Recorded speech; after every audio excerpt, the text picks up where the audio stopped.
What's up? This is the Rex and Joel show, talking about creative things and stuff and things. Stuff and things? We always have that joke at the beginning. I don't know why we do that. It's not a very good one. We need to come up with better jokes. Dad jokes. Yeah. You want to hear it? Okay. I literally got this joke on a popsicle stick. Not even kidding you. Okay, I'm ready. What's the hardest part about eating a vegetable? The wheelchair. Yeah, that's good. How can they get away with putting that on a popsicle stick? I mean, it's pretty good. They probably can. It was an old one, probably. Yeah. I mean, it was new enough to where, like, I saw it and thought it was funny. Yeah. So, anyway. Yeah. I mean, it was... Oh, no, don't do that. Shh. Don't get the reverb. Get the nasty Okay, reverbs. so we got the YouTube. We've got Facebook, I think. Facebook never works. Oh, yeah. Here. I gotta read to you why I got banned on Facebook. Are you ready? Okay, yeah, I want to hear it. Okay, so I'm having, honestly, a polite discussion with a guy. I felt like it was mostly polite discussion with a guy about the vaccine stuff. Okay. You know, like... That's why it was. You're just talking about anti-vaccine Well, things. he was definitely liberal, and I'm definitely conservative, and I'm definitely anti-vaccine, and he's definitely for it. And towards the end, he said basically that there are vaccines in the United States that have always been mandated, and so I shouldn't be putting up a fuss over that. And I said, really? What vaccines are 100% mandated? Like, you have to get them no matter what. And he put a list out there, you know, stuff like smallpox and whatever. And since he's obviously wrong about them being mandated, right? I wrote this. I said, oof, dude, you are so misinformed and brainwashed. It would do you a world of good to research the information you disagree with. It's clear you've never ventured very far away from your small worldview. And I got bullied for that. You got banned for being a bully. I got banned for being a bully for that one specific comment. Like, they told that, you like specifically enough that it was like this one thing. Yeah, I'm a bully apparently because of that. So he probably reported you. Oh, I'm sure. Right, and then it's crazy that like people can have that much power, right? That like one person can be like offended or whatever, right? And then all of a sudden, the thing is like he said, like, it was fairly nice conversation, except that he posted a couple of memes that were way meaner than what I said. You know what I mean? Yeah. And I don't even think what I said was mean. I was basically just saying, bro, go do your research because you're clearly wrong. Yeah. Like, it's no different than how I just now worded it. But banned for 7 days, so I haven't been able to do the Facebooks, which honestly isn't that really big of a deal. Like, if you haven't been banned from Facebook... I've never been banned on Facebook. I've been banned on LinkedIn a couple times, like 3. You're not trying hard enough. You're not doing something right. I know. I'm not on the lists yet. Yeah. Okay, so we've got Frankly Everything. We've got Nick Brown. Nick Brown was kind of quiet in the last one. I wonder if he was there the whole time, or maybe he was on a situation at work. Yeah. Hey, Nick, did you get a little care package from me yet? I'm just curious if you've gotten that yet. You have to let me know. I think Facebook's not working. Osiris is on a 30-day ban. Yeah, that's next, I think. I had like a 1-day ban. So after a 7, you get a 30? I had a 1-day ban, and then I got a 7. And now I think it must be 30 is the next thing. It's because you're talking about anti-vaccine stuff. Yeah, I'm sure. You're like bucking the narrative. Yep. Yeah. Not arrived yet. Yeah. Bans are lame, man. Censorship's stupid. This is why I don't know. Like, censorship's dumb. I understand. Certainly there are some things that like you should probably pull off. I understand right? If when you're like, I'm gonna come blah blah blah blah blah to you. Well, like, right. Threats, maybe violence. It's like any private business. This is the problem that we have with it, right? Is that for most people, we're like, it's a private business. Surely they can do whatever they want in their own private business. And if we were the same way, I kind of like that they can. Yeah, if I had, right, but if I just had don't a restaurant, like that they do it to me. If I had a restaurant, if I had a vegan restaurant, everything on the menu was vegan. That was what we believed. That's what we did. Everything was vegan. And you got some loud jerk that comes in there and just stands up in the crowd of people and starts demanding that you give him a steak or something. That you give him a steak or something. You're going to be like, you're causing trouble. You need to leave. Like, and nobody would bat an eye at that. Like, they would think, okay, that's justified. So I don't know why we expect it to be any different, but it's just that, Facebook is like the first real platform that's like worldwide where people can all discuss and talk together. So it feels only like they did that, right? It feels like it should be a free space, right? But it's not. It's controlled by a bunch of liberals, and that's a bad thing. That's just like so interesting that like tech is that way, Yeah. And then like the conservatives tried to, what was that one even called that we had for like 5 minutes and then it went away? What was that called? Say that again. The conservative social platform that they had live for like 5 minutes and then they GoDaddy closed their domain name or something like that. Oh, right. Do you remember that one? I do. Can't remember the name. Yeah, I can't either. It'll come to me.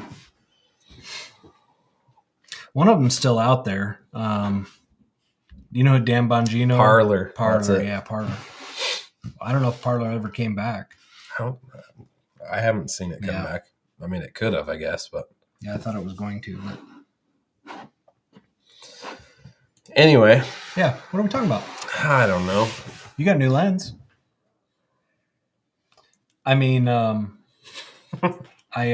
gave you a new lens. Yeah, I gave you a 50 millimeter. I want to try. I want to try like a battle of the 50s. Really, test the two. That's why I got it, to test it and then send it back. Okay. But I just want to see like, is it justified to like get the G Master lens versus the Sigma Art lens? Mm-hmm. Gerald did a video on it. That exact thing. Yeah, that's what made me decide to get mine. Yeah. Mm-hmm. It's like, and I mean, you could go down a whole brand rabbit hole about that, but like if they can get you and like committed to the brand, like, yeah, I can't do it. Like, I can't not have the brand. Well, yeah, I was just gonna say you'd never not get a G Master something. That's weird, right? But like, I kind of feel like that. I'm kind of a mix and match guy. I don't really care as long as it does the job and it does it really well. I wish I was like that sometimes. Nick Brown, this is it right here. No longer broken. Cover the faces. Yep. Here it is. All its glory. Fixed. Sound works. So far as I can tell. Yeah. Everything else works. It has been downgraded to the B cam. It's really sad. Yeah, I don't know. It's hard for me to really. I mean, they're like the same camera. Yeah. Like, let's be honest. Like the FX3 and the A7S3 are like the same. They're just the same. FX3 doesn't have a viewfinder, and it comes with the little cool top handle thing with sound for like the same price, or virtually the same price. So I like it just because I can pipe in NTG5 audio directly into the camera. So yeah, for me, that's kind of why it has become A cam status. But the image is going to be the same out of them, so it's just like whatever. But it's good to have the camera back up. This is my new run and gun. Like, because I told you, it's like tiny. Yeah, well, like I said, because I've got this same setup basically, guys. I've got an FX3, which is A7S3. A7S3, yeah. Sorry, I've got an A7S3 in a rig, external monitor, all the things, right? And it's great for what it does, and it's awesome. So we'll break this down into like its smallest cage configuration, so we can like really compare apples to apples here. Well, there's no comparison, I don't think, but I'm just saying what I found was if I want to just turn something on and record myself and it gets pretty good audio and pretty good 4K video. But I mean, that's going to get better audio than this is without an extra microphone on top. Certainly, True. I could put that microphone on this. But yeah. But just to be able to mount something quickly, like I've got a small tripod that extends maybe 18 inches high. Mm-hmm. I extend it all the way out and I hold it on that for like my selfie stick. And I can sit it down on a tabletop and it's the right height. Mm-hmm. I can sit it down on the ground and get B-roll, and I can fit it all in this bag. So what camera is that? This it's got a little cage on it, so I can't see. Is it the ZV? Yeah, the ZV-1. ZV-1? Yep. Comes with a Zeiss lens. Yep. What are all those numbers? 1.8 to 2.8, 9.4 to 27.5. 25.7, yeah. Yeah. The 1.8. So it probably like depends on how far your zoom and that controls what. Well, so it's got what aperture you. It's got optical zoom and digital zoom. Yeah. I only use the optical, so it's 1.8 to 2.8 on the shutter f stop, whatever. Yeah. So it's nothing. It's pretty legit, dude. Yeah, nothing too. It just comes fancy. on when you open it. It just comes on when you open it. Yeah. It's simple. It's quick. That's what I like about it. I bet it's good enough, dude. Yeah, and all in, like mic and camera and cage, you're looking at $1,000. So is this the go-to entry-level camera? I think it's really, really good. Yeah. Is it better than the iPhone 13? Yeah. That's been the hot topic on all the forums. I noticed. Yeah. It's like everybody's like, I'm going to sell all my cameras and get an iPhone 13. Yeah. Meanwhile, I buy the iPhone 12 like 3 months ago. I know, but that's the way it goes, right? I mean, the thing is like I swear they do it just to like make you feel like you're behind already, but like they do this like super good trade-in deal. Yeah. Where you can get like $700 for your old phone. It's like, well, yeah, I'm just going to do that. Yeah. And then they're like, cinema view on the iPhone 13. I'm like, but I need it. So, yeah, that camera's pretty cool, man. It's been serving me really well. And like I say, I've been doing everything. So I've got a little adapter for my iPad, the iPad Pro. Mm-hmm. And I just take that memory card, put it in the adapter. I put it in here. I've just been editing everything quick right on here. Nothing flashy. I'm just trying to pump out content that at least looks good and sounds good. Yeah. Are you doing like your full weekly PRN videos that way now?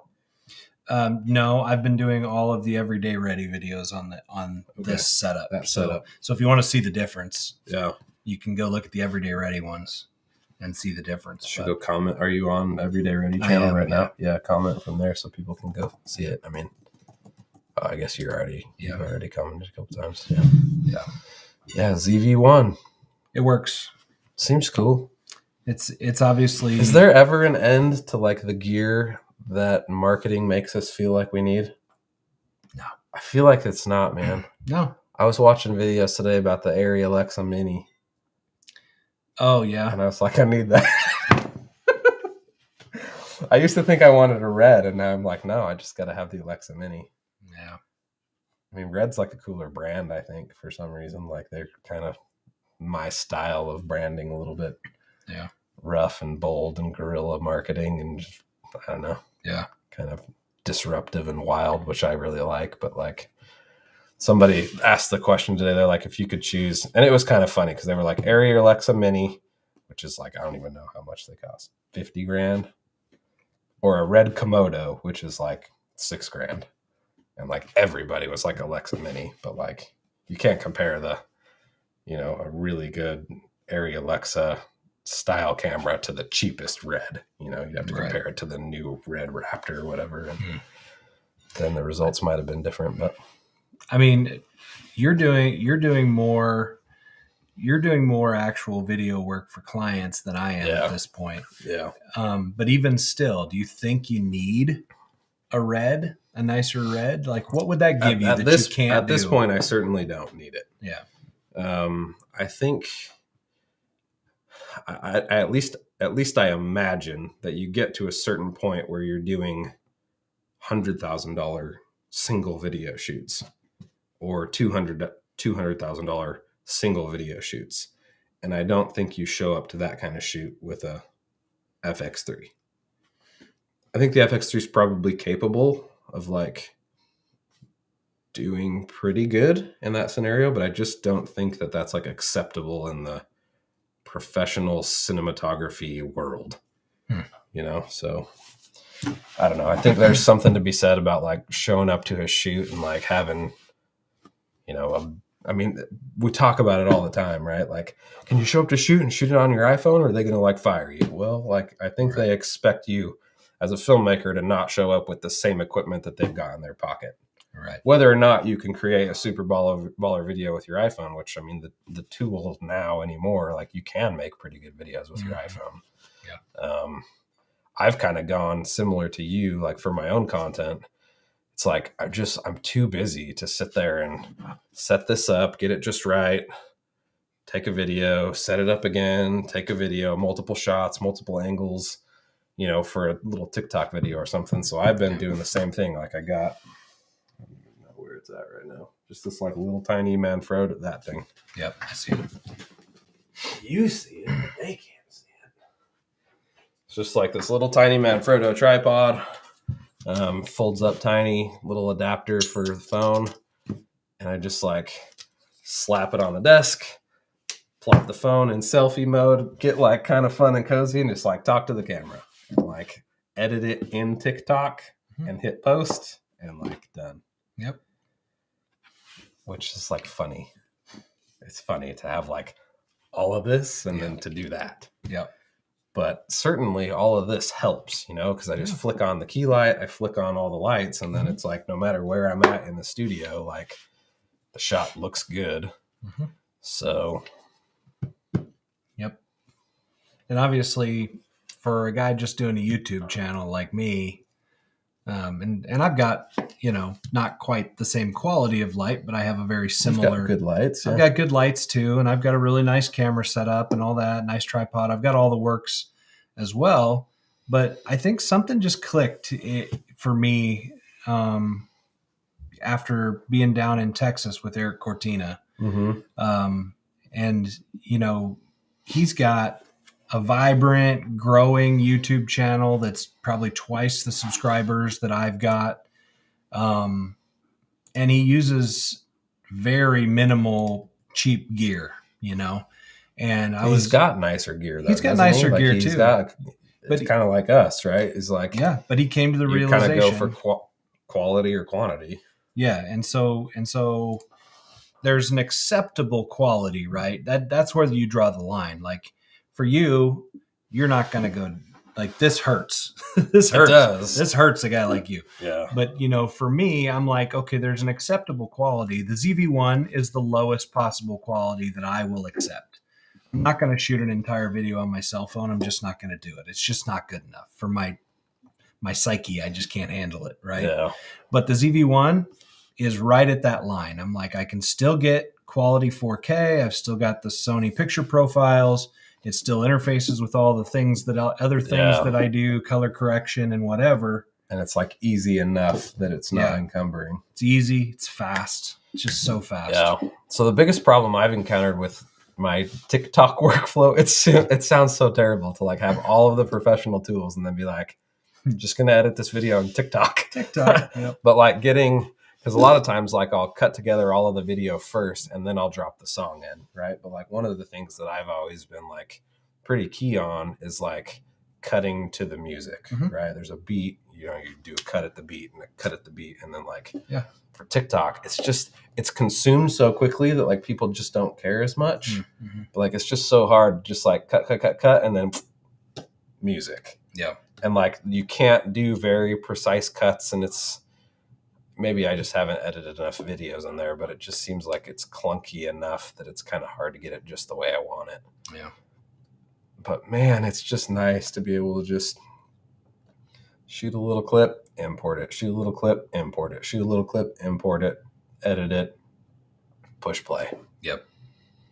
So as far as just like, pumping out quick content, which is kind of like, it's like a twofold thing going on right now. Like you've got to have a lot of content, and like it takes a lot of content to like pump it out daily, right? Yeah. Or every other day, or whatever your goal is. You know, it's a lot of content, and it can be a lot of time, right? I mean, that's why people hire me to like manage their content, because it's just like they don't have time, right? So I'm busy managing other people's content and other people's brands that I don't have time to do my own brand. So if I can do a 15-minute thing, I say 15 minutes, it's never just 15 minutes, but if I can do a 1 hour thing first thing in the morning to like get some content primed to go out for that day, it's like that is very beneficial for me, you know, to just be able to pump something out that's not going to cut in too much into my client work and my client time, you know? So for me, like it's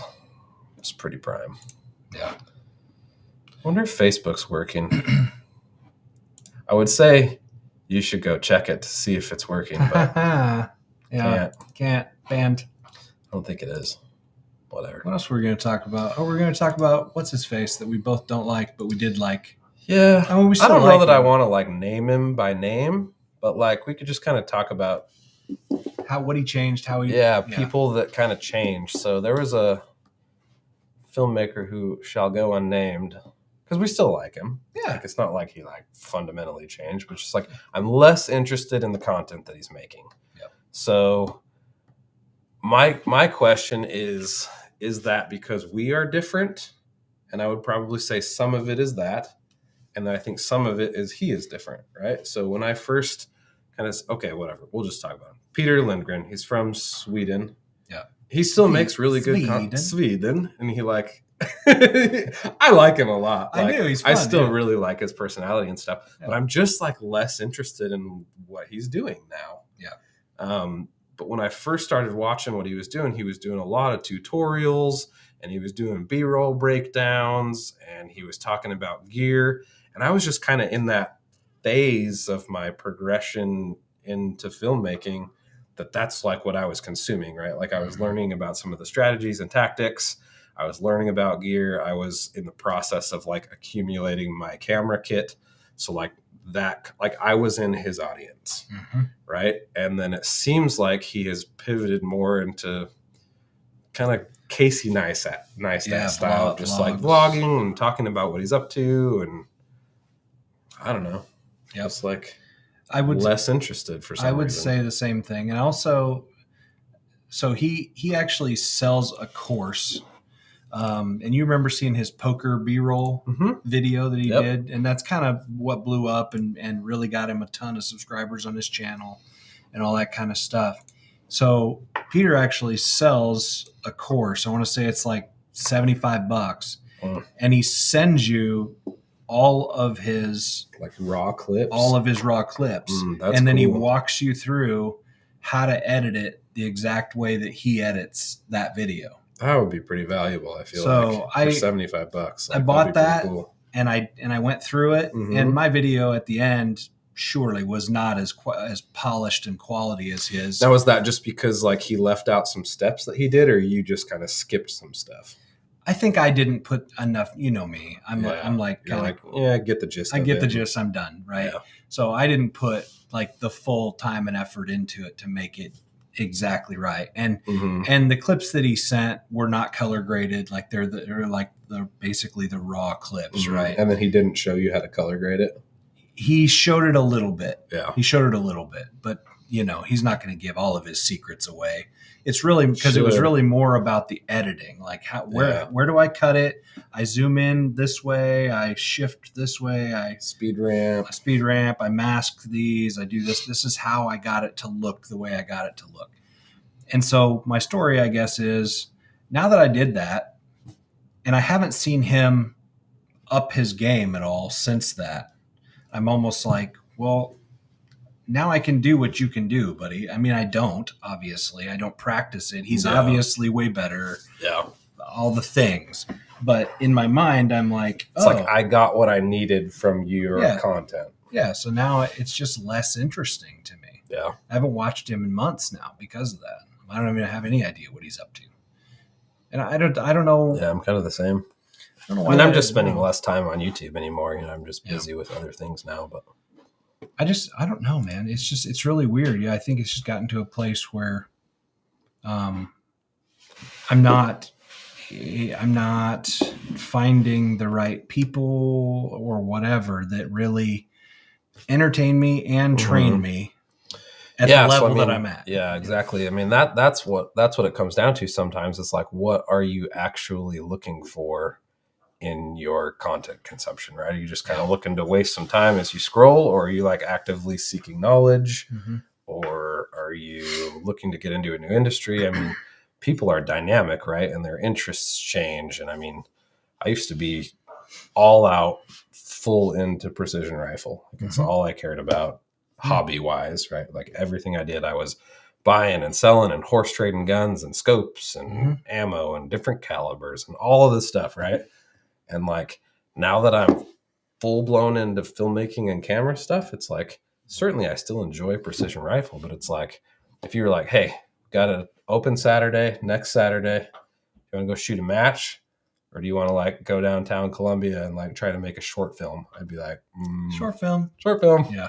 Right. And like, that's weird for me. Yeah. Like I would have never imagined that. I think we need to do a short film at night. I've been saying that for some months. You remember, I want to do something at night downtown Columbia. I think it'd be fun. Though a couple people got shot down there the other night. Really? Yeah.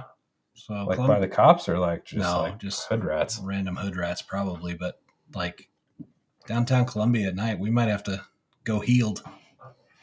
I like it. Let's go. Make that kind of video at night. Let's turn it into a good video. Man. Action video. Yeah, where did that happen? Like kind of on the north side of downtown where you would expect it to happen? Yep. Yeah, apparently there's this barbershop that I went to that was like real rednecky. Okay. And like he was very proud that he knew about like all the happenings in town. And apparently like lots of people get shot. And the news like intentionally doesn't talk about it. Oh, I'm sure. Because they don't want like the college kids to know that like that stuff is happening like 3 or 4 blocks away from campus. Yeah, it's all hush hush. They don't like that. Pretty hush hush, but apparently like, yeah. Still, we should go make short film though. Yeah, I think so. Although we might make ourselves targets if we're out there with like lights and cameras. Lots of stuff, yeah. Meh. Whatever. And we need to worth take the back, risk. We we'll do it for you guys. We just need to take backup. While you and I are focused on doing film stuff, we need somebody. Toby, he's somebody back. Watching. Oh, he is? I think. Yeah. So he can take his night vision and stand guard. Maybe he'll be the subject of the short film. Yeah, there you go. Yeah, I don't think anybody's in here. I think it's just us. 6? There's 6 people. Yeah, but it's all us. 5 I've got people. 3 tabs open. You've got 1. Nobody's commented forever. Maybe there's 1 person in here with us. If you're here, let us know. I mean, problem is like Facebook is usually like a decent generator of like interest. Yeah. And like, oh, we got Matt Sprouse and frankly everything. Okay, good deal. I mean, those are both guys that are like into film stuff. We need to get Matt over here and like join us on our little film escapade. Get a little crew going. Yeah. How far away is Matt from us? He's a long ways. It's like, I don't remember. Matt, where are you? Georgia or something? You're over east somewhere. East of us by a long ways. I still want to start making sniper parody films too. Gosh, dude, those would be funny. I feel like those would be South Carolina. Okay. Yeah, that's pretty far away. I feel like we need to do it, man. And they could just be short too. Like they could just be little snippets of movies. It'd be hilarious. People would love it. I don't know why we don't do it. Time. Maybe it's time. Is it time? Here's the thing. Let's talk through it just real briefly. Let's just make a plan. Let's say if we picked the Sniper movie, right? American Sniper? No, Sniper, Shooter. Sorry. Okay. Yep. Yeah, Shooter. Let's say we picked Shooter and we were going to take like that opening scene where they're up on the cliff and, you know, the drone shot comes up and they're laying in their ghillie suits in the grass, right? Yeah. And then they're talking on the radio and then they start shooting fools. Like if we were just going to make that alone, I don't even know where we do that around here. I don't even know where we do it. Okay, so I mean, there's lots of places that kind of have like hilly drop-off things, right? So you go out to Rocheport. Have you been out there? Yeah. where like you go to the little town where the little cafe is at, and then you walk the trail towards the train tunnel. Yeah. If you walk up that, through all the snakes. That's true. I have seen some. Yeah. I don't like snakes. Just saying, there's rattlers, man. I'm not going. Are there rattlesnakes here a lot? Yeah. Anyway, there's got to be places where we can just man up. Yeah, but everywhere is going to have rattlesnakes. Yeah, we're just going to have to deal with it. I agree. There's overlooks down by the river valleys, for sure. Whether they're public or private, I'm not sure. Just like do it. I don't know. Meh. Yeah. Especially if we're not going to like actually shoot. Well, that's the problem. Like, I get to that point in my thought process about making that kind of a short film, and I'm like, well, if we're not going to shoot, then what's the point? Yeah. Yeah. And how do we do that anyway? Like, how do we do that?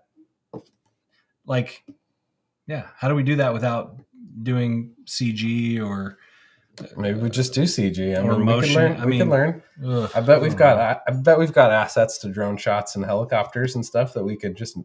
Doesn't have to be good. Like that part could just be kind of hokey, you know? I mean, we've both got drones. That's not the issue. You can just cut to like a helicopter coming up and then like CG some gunshots coming out of it and then CG some dirt splashes going by us. I don't know. Yeah. The problem is like for me, like I actually like do commercial filmmaking like for a job. So for me to include a drone shot in my footage, like I would have to have Part 107 certification, which makes it feel like it's less desirable because that's kind of a pain in the butt. Yeah. That's one of those rules that I'm willing to break and just test it. I don't know of anybody who's ever gotten busted for that. Because like, yeah, it's like, okay, so you include a drone shot in your video that you post online and they hammer you for it. Like, how do they know you didn't just like have somebody with Part 107 that shot that footage? Right. You know, how can they prove that it was you? Yeah. Osiris is here. We got like 4 or 5 people. See? Yeah, I like it. Cheesier the better. I agree. Yeah, I mean that's the question. Like, how do you do that? How do we make it, right? Do we go full on like cheesy, like make cheesy cliche dialogue, like talk about the Coriolis effect and like make it like hokey? And our ghillie suits have to be intentionally like neon colors. Or just like really bad. Like my ghillie suit right now is really bad. It looks like spaghetti. It'd be perfect for a parody film. Well, that's what I'm saying is like the ghillie suits have to be ridiculous. Mm-hmm. Like not at all blending in, right? Like neon green color or something that just completely stands out. Like Nick said, cheesier the better. Like it has to be like, what the heck did I just watch? That's what it needs to be. Yeah. I'll never get those 5 minutes back or whatever it is. Like that's what it needs to be. So the plan needs to be 5-minute short. That should be the target. 5-minute short film. Is that even too long? Up to 5 minutes. Okay. One of my favorite channels right now. Have you seen Viva La Dirt League? No. You haven't seen those guys? No. Okay, so I don't know if like they own. It would be brilliant if they did. So they're from New Zealand, so they've kind of already got the like cool accent going for us Americans that watch their content, right? Yeah. But like, I don't know if they actually like own a legitimate like a gaming electronics store or not. But it would be brilliant if they did, because like they literally make multiple different like TV show, like episodic TV shows that are like parody of everything, right? So they have like a I don't know if they do Call of Duty specifically, but essentially like they have like a Call of Duty, a whole series of like funny Call of Duty parodies, and then like PUBG and like all the stuff, but then they have like an RPG one where they like dress up in night costumes and like make fun of like just all the stuff in an RPG. But another one that they have is like this whole series of like store shenanigans, like inside Playtech, their store of like customers. They have like one about Karen, the customer that like comes in and like faces off with the manager. And but, like they have all of these characters that continue throughout all of these films, you know, these little shorts that they do where like the manager is like stupid and really mean and arrogant, but like just a terrible manager. And then the employees kind of all have their own personalities and stuff. And like, it just keeps going and going and going forever. And it's like really funny. Like it'd be brilliant marketing for an actual store, right? So that's one of the things I want to get Gunfighter to do is like start creating episodic content with like character development, like all that kind of stuff. Like it would be so fun, but like, yeah, it would be. The question is like, can we do something kind of like that where it's like really high quality, but then it's just like super funny and you're just like, what? It like makes you laugh because it's like, it's bad, but it's good at the same time. Yeah. You know? Yeah. But like, the problem is like, I really want to do it, but it's just a lot of time. I was going to say, you're not going to have time to do it. That's just it. Like, I mean, if we could do it in a day, a half a day, and just like, instead of going to a match, we just spend a Saturday and go do it. Mm-hmm. We could probably get it done in a day. Yeah, I would think so. To some level of, we just spend a little bit of time in the evenings kind of planning out shot lists and dialogue, and then just kind of wing it when we're out there. Like if we had a location to go to, I feel like we could do it. Yeah. Well, and I can do some of the, the legwork on the front end. I've got more time than you, so I can go find a location. I can scout a location and figure out some of those things. Yeah, for sure. But, I don't know. It would be funny. I'm not sure how to put it together. Like, I don't know. I've thought about it a couple of times and I get to some sort of a creative block on it. And I'm like, Cause like, cause I know you've been talking about kind of feeling like you're tired of just the content and you're tired of Precision Rifle Network a little bit. Right. So like, no comment. Yeah. It's like gun channels are hard, right? It's an uphill battle. Yeah. I mean, everybody knows that. We know that. Like, it can be frustrating to just feel like your content can't get the traction that it should just because it's gun content. Yeah. But to just like switch to like making one really rad video like every month, and like, or something, to where it's like, okay, like Mark Rober, right? He makes like one video every 3 months and he's really good at marketing it and making like the perfect video. That like is awesome and it grows your channel like crazy, versus just like, I don't know, laboring through even like these live streams, sometimes we're just like, I don't want to do it. And then we do it and we're like, oh yeah, that's why we do it. Because they're fun. Yeah. It's energetic, but sometimes like just, I don't know, I feel like I can dread. Really, it's like the editing that makes it hard for me because I'm like, we got to do this video. And then I'm like, I got to edit it now. Well, I can edit it. Or we'll hire Matt. Yeah. We'll just send all this stuff to Matt and he can edit it. It'll turn out great. Yeah. Taking that friend who acts like he knows guns shooting and lists the advice they want to give you. Yeah. Why did that do that? Wasn't supposed to do that. Ding. They're supposed to be on mute. Anyway, I feel like there's like a whole, just like Viva La Dirt League, there's like a whole multiple series of little mini series. Is that how you'd say that? I don't know. Mini series is? Yeah.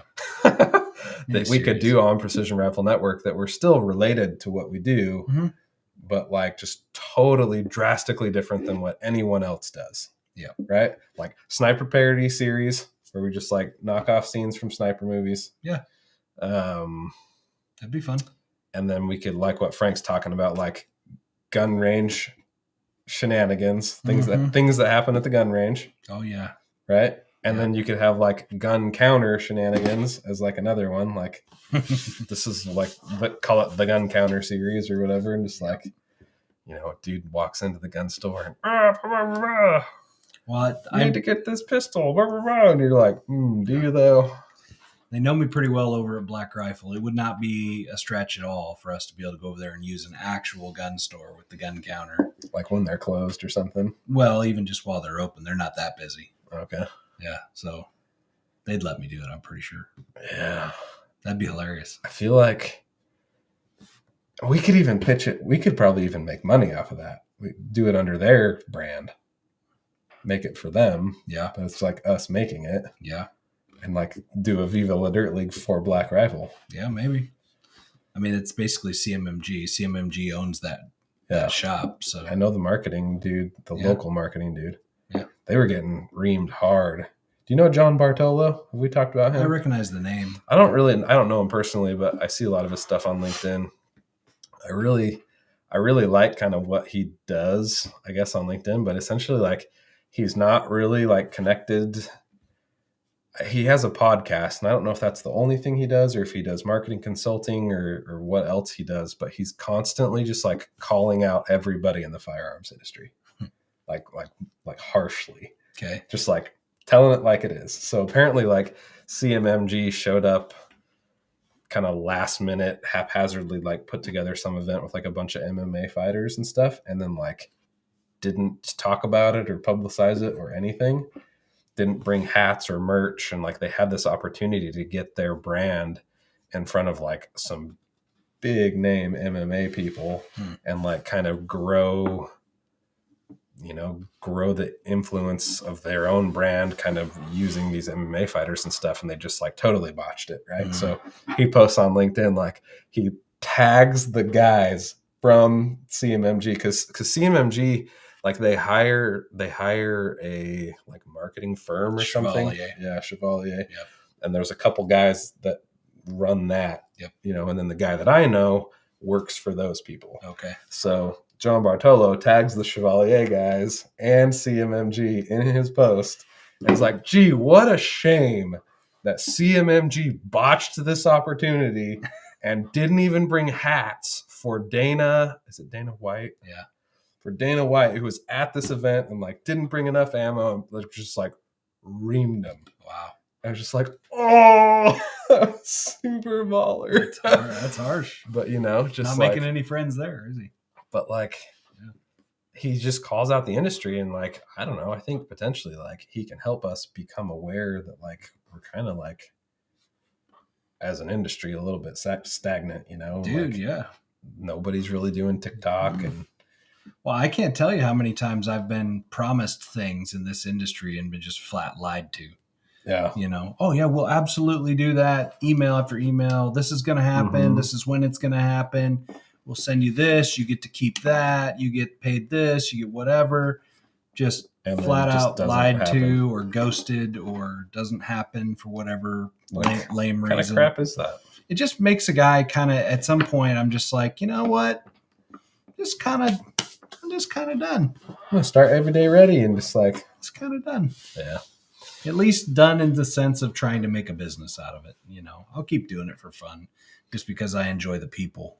Yeah. But I think that's probably the biggest reason why I enjoy these live streams. And, certainly like doing it on your channel where there's like a crap pile of people that are like joining in on the stream and stuff. Like it's super fun to just kind of see, the people coming in that are learning. They're in that different phase, right? They're in that earlier phase of their journey into rifles or cameras or whatever, and like we're able to help them and kind of guide them on their hero's journey, to help them kind of get where they're going. So yeah, I don't know.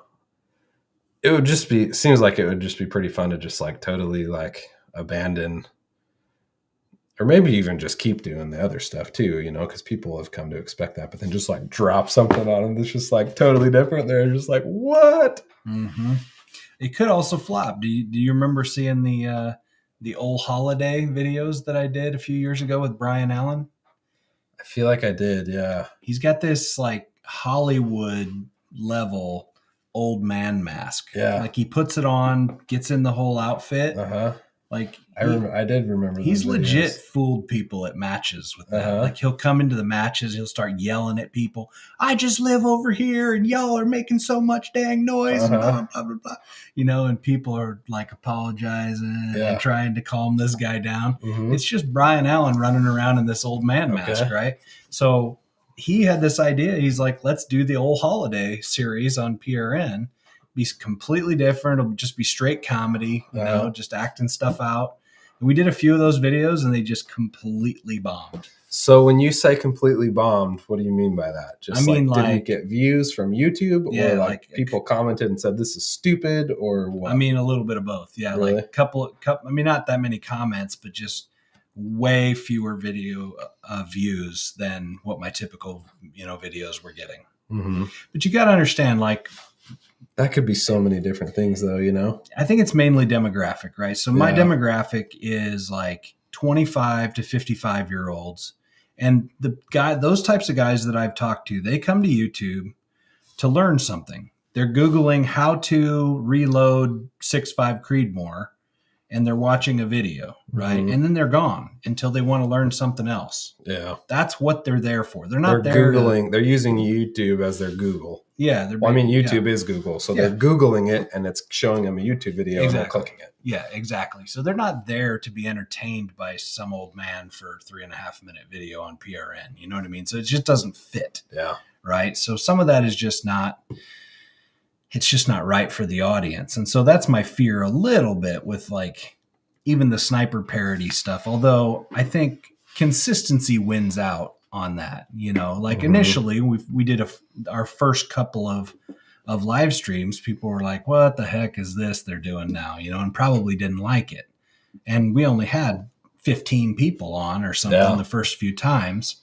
Now we tonight was huge. We got like 40, it's pretty good. Like the whole entire time, it was like 40 or 50 people. Right, which is good for us for a live stream. Certainly, that's one of our better ones. And I think consistency, just over time, people get used to it, and they're like, "Oh yeah, this is good." Well, I mean, a part of it is like about your audience, right? So as you start to do something different, like your audience is just going to change, right? The people who are less interested in that are going to pay less attention to it, but you're going to get a whole influx of different people that are interested in that, certainly you're not going to like switch PRN to like be a nail polish channel and like have anybody be interested. Right. But like if you started like incorporating something that's still on brand, but just like a little bit different, like I definitely think that could work. Still entertain the current audience, but then also like be something new and different to bring in the crowd that is looking for entertainment on it's YouTube. True. Because that's like a huge portion of YouTube, certainly. And it definitely wouldn't hurt my channel to have a little more energy, let's be honest. So, yeah. And I mean, we could even, I don't know, there's just so many different ways to do it. Like we could bring out our own personalities in the videos, right? And like kind of interject us into the scene rather than just like trying to mimic the scene.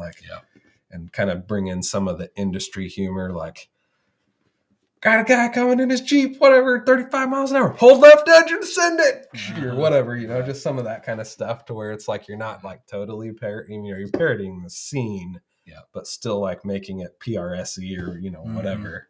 Yeah. I was just thinking we could probably like you're laying in your hide, like ready to shoot, like gotta move positions, hurry, move and like send a shot quick or whatever, That's right. Oh, a tripod would really help. No, can't use a tripod. Hurry up, dude. We only got 90 seconds. Yeah. I was just thinking we could probably get away with Creative Commons usage on the sniper scene, the shooter scene for the shots downrange. Like we could just use the actual video clips of the shots on target downrange and the explosions and shooting the guy in the Jeep. We can just because like that's changing it drastically. It drastically, number one, so it fits that guideline. We're only using really short snips of it, so that would fit.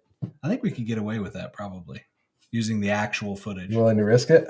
Yeah. I think we should. Yeah. That would lessen a little bit of the pressure of like having to make it perfect, right? Because then like, especially if it's a parody, we just like go out on the deck or I don't know, something. Yeah, shooter understand the course of fire. That'd be hilarious. That would be pretty good. I think it could work.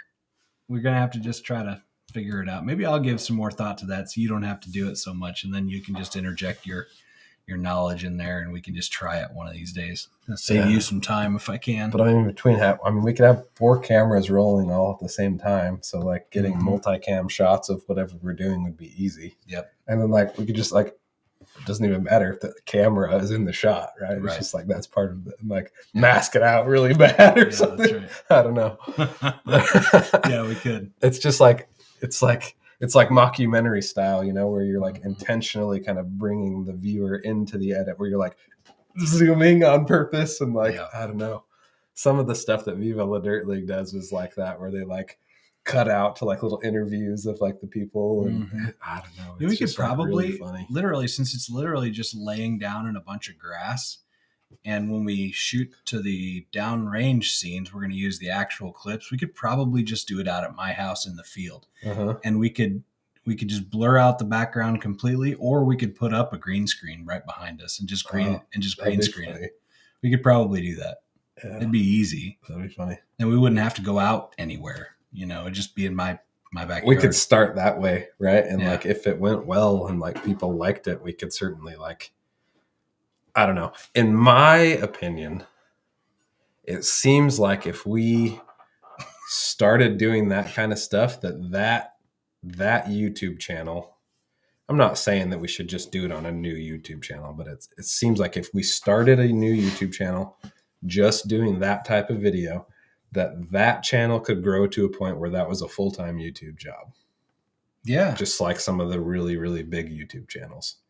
Yeah. Because we wouldn't have to just do sniper movies either. Yeah. There's any sort of like crazy gun scene movie, we could do it. Like it would be so funny. Mm-hmm. Dolly zoom to make the 50-yard range look big. Yeah, absolutely. Dangling boom mic hitting you in the head. Just like all the things would be so funny. Yeah. Just be super cringy the whole way through. That'd be really pretty funny. Just to be like, sniper scene's gone bad. It's like us sitting down there like tripod with the camera like falls on the guy. You still have that Panasonic? It's just like broken. Oh yeah. We could use that as like a prop. Just like, oh, you just shot the tripod or whatever. Yeah, that'd be funny. I've got that lens that we could shoot on accident. Yeah. That'd be pretty funny. That would be funny. I think it would be good. We could do it. I don't know. It just seems like a channel like Sam. that. I mean, Viva La Dirt League is huge, dude. Like they've got. I've never even heard of them. That's weird. It's so interesting that like there's always just people that you've never. I get things in my hands and I just like play with them forever. There's always. I was just telling you about that, right? Like. There's just always like new channels that have like 20 million subscribers that I've never heard of. I know. Viva La Dirt League. Yeah, tripod with the camera on it for rear support. That'd be fun. Okay, so let's look at their YouTube, Viva La Dirt League. Okay. 3.5 million. So this guy in the middle is the manager in there. See, but like, look, like a lot of them are like, oh, you got to just look at their like normal videos. So like this is their Playtech videos.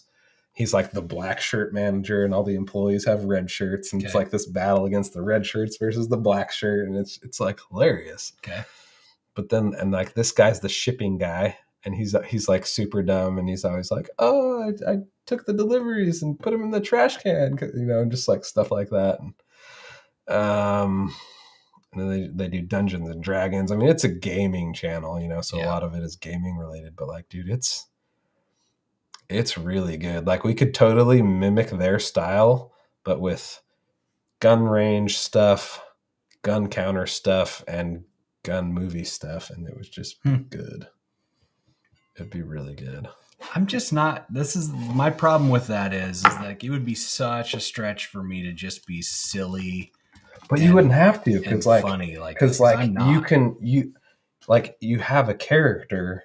Yeah. For everything, right? And like your character can just be you, curmudgeon-y old guy, and you could even like be more curmudgeon-y as your character, like come on, like in the sniper scene, I'd be like, Joel, let's get this angle, and you're like, no, that's stupid, or whatever. Like we can cut out of like the sniper scene to like the outtakes of like where we're like talking about setting it up, and I'm like worried about getting the shot just right, and you're like, no, dude, just get the ZV1 out.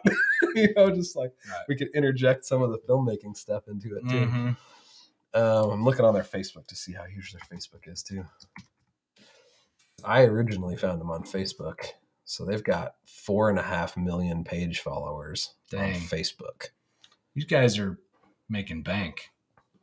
So that's the thing. I saw like one picture that kind of like had their camera set up in the background or something. And like, it was a red or something, but like, they're not going to like this picture on their page. Super Troopers range scene. Yes, please. That'd be awesome. This picture looks super pro, but their videos don't, they're good, but they're not, they're not like super pro grade professional level, like, I don't know. And like they have the whole thing where like it's all subtitled funnily, you know, and it shakes and I don't know. Yeah. It's just like, I mean, that one's a little different. These are all like 1 second B-roll clips is all that is. Most of them are like that, though. Oh, that's funny. Yeah, they've got videos about non-playable characters in games and like, okay, they're pretty legit. They're definitely doing some high-level production. Most of the funny ones I see are like, they're funny, man, are about their game store. Like they're these ones. Okay. Like the Play Store videos. It's so fun. Like the thing is like they just like have like all the characters have personality and it's just like a TV show. Okay. You know? And I get it. That's a marketing hack, dude, of like don't be the commercial, be the TV show. Yeah. You know, don't pay for the ads, like be the show that other people are paying for ads on, you know? So, Yep. I don't know. I would love to have enough time to do something like that. Yeah. Got to figure out the side income thing so that I can go full time into YouTube. But like with them and their gun store, because I think they've got to be like a legitimate gaming store too, or maybe that's how it started. But like, you know, there's branded stuff in all the videos. You know, somebody comes in and they're buying all whatever Razer components. They're buying a keyboard and they're like, it's not like in your face, but it's like, it's everything they're buying is like all from the one brand. And it's like pretty clear that like that brand is promoting the video or whatever, but like, it's pretty awesome. I'll have to watch a few of them and see what they're doing. Yeah. The funny thing is like, I don't know. They do a lot of videos. They're good too. We should. Can you download? Can you download YouTube videos? I mean, you can rip them like illegally. You can screen capture them, and but for the times that I've done that, the audio is not great. Isn't there a way like if you have I swear like there's like a download button. It's like if you have YouTube TV, you can. Oh, I don't know about that. You can download. Yeah, maybe YouTube TV you can, but isn't that paid? That's a paid thing. Yeah, but like, how much other stuff do we pay for? Yeah, well, I just got all paid out. I just got hit by my Epidemic Sound subscription again. I was like, oof, yeah, mine is coming up too. For both of those, they're like $300 each, or whatever they are for the year. Dumb. Yep. Anyway, I don't know. It just seems like something like that would be like totally invigorating and fun to shoot and think about and design. And maybe if we just weren't trying to do a ton of them, right? Like, I feel like every time we come up with an idea, it's like, oh, we got to get, hey, we'll see you, Nick. Thanks for hanging out with us. Nick.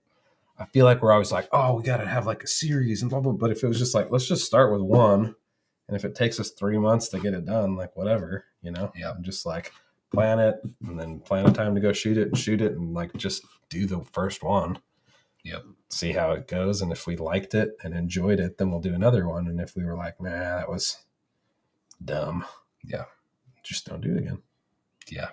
That'd be funny. You know what I'm going to do is I'm going to have my ghillie suit hood laying back, right? And before the shots, I'm going to flip my ghillie suit up. And when I flip it up, it's going to be like, I don't know, some like rabbit ears or horse head or something. Horse head. You flip it up and then like, yeah. Totally. I feel like we can make it good content for your channel, but then we could also make it like funny filmmaking content too, where we're like cutting out to where we're talking about the scenes, and maybe in your version we just focus on the gun stuff, and then in my version it's kind of like a behind the scenes. It still has the gun stuff, but yeah, more of a behind the scenes and like intentionally making filmmaking mistakes or something, and then we can do a video where we're showing clips of the video and talking about it. I don't know. Or even just how we made it. Just like a legit behind the scenes talking about the videography, like what we decided to do. But like, you know how like, I don't know, when I watch TV shows, like I'm paying attention to all the stuff, and like we were watching Young Sheldon the other day, and like the daughter comes in with like a cross necklace on, and in like one shot it's like all twisted. And then the next shot, it's untwisted. And then the next shot, it's twisted again. And it like at some point, like in one of the takes, like it was not twisted, and then in another take it was twisted, and they edited back and forth between them. And like I picked up on it, but like it'd be funny, like in a sniper scene, like one time like your hood's up, and then the next time it's down, and then the next time you don't even have a ghillie suit on, and then the next time it's back on. Just like intentionally screwing stuff up like that, like non-discontinuities and stuff. Heck yeah. And then like you could have a whole vlog about talking about discontinuities. I don't know. It just seems like doing that kind of thing could just be like an insane amount of good content. I think it'd be fun, dude. I think it'd be fun. I just, but you and I always come up with great ideas, and we rarely do them. So we started doing this though. I know we're talking about it, but it'd be cool if we could figure out like, I don't know, like maybe we live stream every other week, and then the week that we're not live streaming, we just like meet downtown and like shoot for 3 hours. Yeah. Or meet somewhere and shoot for 3 hours. One of the, just like spend our live streaming time like making a video. I'm willing to sacrifice their time for that. Yeah. What do you guys think? Would you be hurt if we didn't? I don't know. The problem is it's like consistency, like we were talking about, getting that flow. Yep. And like, dude, did you see how many Eric Cortina people were on the live stream tonight? I didn't notice. There were a lot that referenced to Eric. I felt like there was a lot of Eric Cortina references. So I feel like that little collab, not little, but like that collab that you did, it was good. Like brought in a lot of people. So like that was. Well, if you want to look at my analytics, I mean, there was a definite spike in my analytics from doing those videos with him. Yeah, absolutely. How many have you posted already as like full length YouTube videos? I think I've done 3 so far. I've got 1 or 2 more. Yeah. I feel like a ton of people were like, I saw that video, your barrel cleaning video made me change my. I mean, I feel like a lot of people were referencing. And what's so funny about that is that was literally just handheld, run and gun, just following him around and letting him teach. Is basically all it was. I just wonder if there's a way to like do that without actually having to like know the person. Yeah. Like, did you see that video? I feel like we talked about it. Did you see that video where Sam Newton, the guy that kind of like makes YouTube videos, where he like called out Peter McKinnon and like made the whole song about Peter McKinnon? Yep. And like, certainly he already had a pretty big following already, but like that was like his Peter Milan moment. Yeah. Where like all of a sudden like Peter McKinnon acknowledges him, and all of a sudden he's like, woof. I think he had 30-something thousand subscribers before that, and he got up to 100. He's a little over 100K now. So like tripled him. Yep. But it's just like, I wonder if we can do that too, whether it's from my channel or your channel, of just like, Creative Commons, snipping people's videos together and maybe just expanding on what they're talking about, or say, this is why I think this doesn't apply to new filmmakers or whatever, Yeah. I wonder, can we do that? Like with YouTube videos? I mean, if you can do it with a Hollywood video, certainly you could do it with a YouTube video, right? Yeah, I would imagine. And then you could, like, your title could be, here's 10 reasons why Peter McKinnon's wrong. And like, I feel like that video would go crazy. Potentially. Because like people are Googling Peter McKinnon, but they're not Googling Rex Allen yet. Yeah. This is pretty nice, actually. I like it. Like that whole setup's like $60. It's not bad at all. Just a little kind of quick, like, dude. Nice and stable. Got the little deal. It's cool. Like this locks, so like you spring it and then like I push it in and then lock it. Yeah, I dig it. It's fast. Cool. Okay, let's pose for a thumbnail. This is the thumbnail for the video. Okay. Hold it up there nice and close, and then cover your face. One of these. There it is. Okay, on the count of 3, we'll move our hands and smile. 1, 2, 3. Let's see what it looks like. Yeah, that's good. That'll be our thumbnail. I'm going to do that every time, so I have a good thumbnail to keep posting. Okay. Yeah, so I don't know. I'm all about like little pieces of gear like this that are just like handy. Make a big difference, yeah. I freaking hate that I'm like trending towards making iPhone content right now. It makes me feel ridiculous. I know, but that's what people want to consume. They're on their phones at work, just going about their day, and they just want to go flip 10 seconds, flip 10 seconds. Okay, so from your perspective, right? I'm a company that does branding for businesses, helping them, expand their influence, expand their reach. My customer is a small business owner or like solo marketing director that needs help in growing their brand. Maybe they don't have enough bandwidth to accomplish what they need to, or maybe the business owner just doesn't even know where to start. He's thinking about hiring a marketing director and maybe a marketing team, or he's thinking about hiring freelancers or an agency. Like, that's kind of my client, right?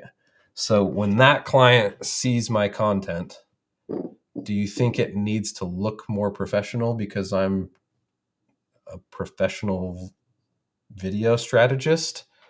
Or can I get away with rough TikTok-y cell phone video as long as what I'm talking about is good? And then occasionally I post a high quality video. That? Yeah, that's what I think. So just lots of content, and then maybe every other week I'm doing a studio. Yeah, because I think the lots of content is like your shotgun approach. Like you're just throwing it out there, hoping to grab a bunch of people, awareness, whatever. And then once they get there, they're going to start scrolling. They're going to start looking around, right? And they're going to go, "Oh, that's TikTok. That's TikTok. Oh, he does good stuff. He does actually high quality stuff too. Okay, now I'm interested, right? Yeah. Like, oh, he actually knows how to do it." Yeah. So I mean, in the marketing funnel, or people buying from you, they buy from who they know, who they like, who they trust, right? And I think the TikTok-y stuff, it's got to be entertaining, it's got to be value packed, but it doesn't have to be as polished. But that helps people know you, right? Yeah. And then it can also help them like you. But I think that, you could call it anchor content, helps them trust you. So yeah. I don't know.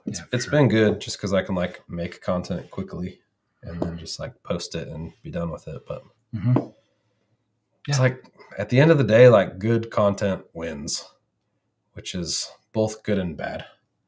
So like, did I tell you, like I posted on LinkedIn, it was talking about branding. It was like, this is what a brand is not. It's not a logo. It's not your social media accounts. It's not fancy fonts. It's not your colors. Yeah. It's not your photos or your videos. Like none of those things are a brand. Like a brand is the lasting impression that your customers have about your company. Right? I saw that post, yeah. So day one, I, well-formatted text post on LinkedIn. 134 people saw it based on the algorithm, which is kind of based on their response, right? It kind of, from what I understand, it kind of does a little test audience to see if people click read more and how long they dwell on it. And if it's good, then that pushes it out to a larger audience, right? So 134 people or something. And then next day, so like same content next day, but I did a carousel post on LinkedIn. So a 10-page slider thing, same content, but it was like pretty rad designed carousel post. 1,300 people. Yeah. So it was like over 10x. So it's just like, you put the time it's like better content does better, go figure. But like, I want to be able to just like quick and dirty post stuff, but like, it just doesn't get reach. And I just wonder if that's also like specific to niche. I always ask myself, is that specific to niche too? Because like you saw the time recently that I tried to put like a lot of effort into making just a nicer product, as far as that Tika versus SK match ammo video that I did, where I spent a lot of time on video, moving the camera around, color grading, all the things, right? And it got no more views than most of no better engagement. Nobody commented about how much better the video was. And then you go, and I go down with Eric, and I literally set up the camera. The one about how he cleans his rifle. I set up the camera, static, kind of over my shoulder. I'm blurry down in the bottom of the screen. Yeah. And he's just standing there talking about why he cleans, and it's us just having a conversation for 35 minutes. And a couple jump cuts in there. Or did you even jump cut? A couple of jump cuts, because just cutting out some of his rabbit trails. Yeah. But yeah, just jump cuts, and that video is blowing up. 16,000 views in less than a week. That's crazy. I think that's just dumb, crazy. Dumb. Part of it is I think he's got a following, but I think part of it is like search engine optimization. People are searching Eric Cortina. And they're probably not searching SK match ammo versus, what was it? Not Norma, but Nosler. Nosler or the Norma TAC 22. Something like that. Yeah. But you know, like maybe, yeah. I don't know, man. Some of my best video on Max Effective was like, in my title, it was like sniper rifle battle, Gap versus Surgeon versus Defiance. Okay. That was back when like Surgeon was a thing. Yeah. But like that video was like 1,000x of any of my other videos, because I think people are, and I haven't looked, I probably should, but I think it's because people are searching for Surgeon versus Defiance back in the day. Yeah. You know, like it's something I would Google. And if that video popped up, I would click it, and then I'd been like, oh, that wasn't a Surgeon versus Defiance video. It was just like this dude shooting the Surgeon and this dude shooting a Defiance at 800 yards, and then like that was it. You know, it wasn't like the best video, but like if it was actually like a video about Surgeon versus Defiance and why one was better and blah blah blah, like that video probably would have done really well. Yeah. So I think some of it is about, you know, being timely and posting about trending things or trending people or, you know, stuff like that. So yeah, for sure. I definitely don't put a lot of effort into capitalizing on some of that trendy stuff. And thumbnails. Dude, people put like several hours into a single thumbnail. I know. I used to. I watched a whole like 3-hour, you know, it was like one of my, I don't normally passively listen to live streams, but I like passively listen to this dude for 3 hours talking about how he like designs his thumbnail, and I was like, holy crap. Like, I made a little overlay that like blurs us out pretty much completely, and it just says the episode that we're on. Like, I don't know. Well, I get it. Whatever, I get it, man. So, I don't know, man. It's frustrating, but then it's also exciting that like content is king, but good content is like mega. Yeah. You know? So it's like, for brands, really what I try to do kind of in that high level interaction with me is like, start making your own content. Start making your own videos. Start doing this. Start making posts. Start engaging with people. Start all of the things. And then once you kind of have a little bit of momentum going, like hire me to make your anchor content. Mm-hmm. You know, because like that's where you get them to trust you and then buy from you. Like that's where your conversion comes from. Yeah. They don't come from funny TikTok videos or whatever. They come from like, oh, this guy can like change my business. Yeah. Okay. Hired. You know? Yeah. So for sure. I don't know. That's all I got for tonight, probably. It's late. Yeah, it is. You're probably tired and want to go home. I am pretty tired, yeah. But yeah, I thought it was good. I thought that both streams were good. These guys that follow us over here are interested in the creative stuff and the camera stuff, and I appreciate that. Yeah. Yeah, it's not just like random. I feel like for a while there was a few just like gun guys that that one person that always comments the most random things ever. Stuff, yeah. They followed us over a few times. And, watch the rest of this, and we just kind of ignore it because it's like not related to what we're talking about. Yeah. I mean, out of 35,000 people, certainly a percentage of those people are going to be into guns or into camera stuff. Yep, I agree. So anyway, I think we lost everybody. Right on. Down to 3. I've got 3 tabs open. Yeah. Freaking Facebook, dude. Like, why does it never work? I don't know. Because it's Facebook and it's a gun thing. Dude, have you ever noticed that, like, Facebook is terrible? Yeah. I have. Like, I feel like all of their tools are just bad. It's hard. Like, none of it ever works. And every 6 months they change it. Yeah. I go into, like, my management stuff. It's like, this page is unavailable. This doesn't work. And that doesn't work in it. I try to change my like URL handle or something to Max Effective. Like I own freaking maxeffective.com. It's mine. Yeah. Like it's not Max-Effective. I own maxeffective.com. Yeah. My business name is Max Effective LLC. Yeah. Like I've had it for a long time. Can't change my URL to Max Effective. No one else has it. They just don't let me have it. Same thing on Instagram. I can't get max effective with no underscore. Nobody else has max effective. Nobody has had it for 5 years. Yet they don't let me have it. Like, why is that? Why is that? Yeah, I don't know. It's like so bizarre to me. And frustrating, yeah. And they don't tell you why. They're just like, this username's not available. And then you think, okay, somebody else probably has it. Yeah. No, nobody has it. There's a max effective underscore and a max effective with 2 E's, but no max effective, so what the crap? It's weird. Yeah. You know? That is strange. I don't know. Woe is us with all this crap. Joel. Sniper parody movies, though. Dude, I think that would be fun. Okay, so we need to do some original stuff. I feel like that type of content is just super baller. You know, like Sam Newton making his music videos, calling out Peter McKinnon. Yeah, that was funny. Calling out Nikon. Like, you know, just some of the stuff like that content is bomb. Yeah, that's fun. And then, so we need to do that. And I feel like out of the same video, we can make really good strategic content for your channel and strategic content for my channel that like help both of us grow. For sure. Yeah. And then I need to just like double down on freaking these live streams, dude. Like there's so much micro content out of these that we just don't use. There is. Yeah, like we need to be putting them to podcasts. I started looking into that, and I was just like, oh, I don't have time to do this. Yeah. Have you used Descript? Have you heard of Descript before? Apparently, like you upload it, and it like transcribes it, and then you can just like auto edit out all the ums.